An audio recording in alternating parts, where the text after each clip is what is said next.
പുഷ്പത്തെ പോലെ കാത്തുസൂക്ഷിക്കാം. സൗഖ്യമാണോ? ഉണ്ട്. യോഗ്യതയുള്ളതായിരിക്കുന്ന തറവാടുണ്ട്, മഹത്വമുള്ളതായിരിക്കുന്ന ഒരു മാതാപിതാക്കന്മാരുണ്ട്. ശ്രേഷ്ഠതയോടുകൂടെ ഇന്ന് കരം പിടിച്ച് വന്നിരിക്കുന്ന ഒരു അനുഭവത്തെങ്കിലും ശ്രേഷ്ഠതകളുണ്ട്, നന്മകളുണ്ട് തന്നെ പറയുന്നത്. എങ്കിലും ഒരു കാര്യത്തിന് വേണ്ടി തുടക്കം കുറിച്ചിട്ടുണ്ട്. ഇരിക്കട്ടെ, അങ്ങനെയുള്ളതായിരിക്കുന്ന ഒരു അനുഭവത്തിങ്കൽ തരണം ചെയ്യുന്നുണ്ട്, അതിനുവേണ്ടി ശ്രമിക്കുന്നുണ്ട്.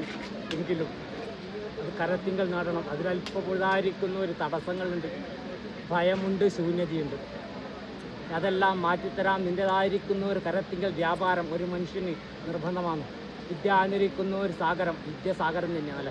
എങ്കിലും സാഗരം പഠിച്ചു തീർത്തിരുന്നില്ല. എങ്കിലും വിദ്യയുടേതായിരിക്കുന്ന ഒരു മഹത്വത്തിങ്കൽ ഒരു വ്യാപാരം വേണം. ആ വ്യാപാരം എൻ്റേതായിരിക്കുന്ന ഒരു കരത്തിങ്കൽ നേടണം. അതിനുവേണ്ടി നിങ്ങൾ പരിശ്രമിക്കുന്നുണ്ട്. തോൽക്കാതെ കണ്ട് അത് വിജയിച്ച് നിങ്ങളായിരിക്കുന്ന ഒരു കരത്തിങ്കൽ ഞാൻ ആ വ്യാപാരം തന്നാൽ എനക്കെന്നാ തരുക. ആ വ്യാപാരത്തിന് ആദ്യമായി കിട്ടിയ പുതുപ്പണത്തിന് ഒരു ഭാഗം എനക്ക് തരുക. സത്യമല്ലേ? അങ്ങനെ എൻ്റേതായിരിക്കുന്ന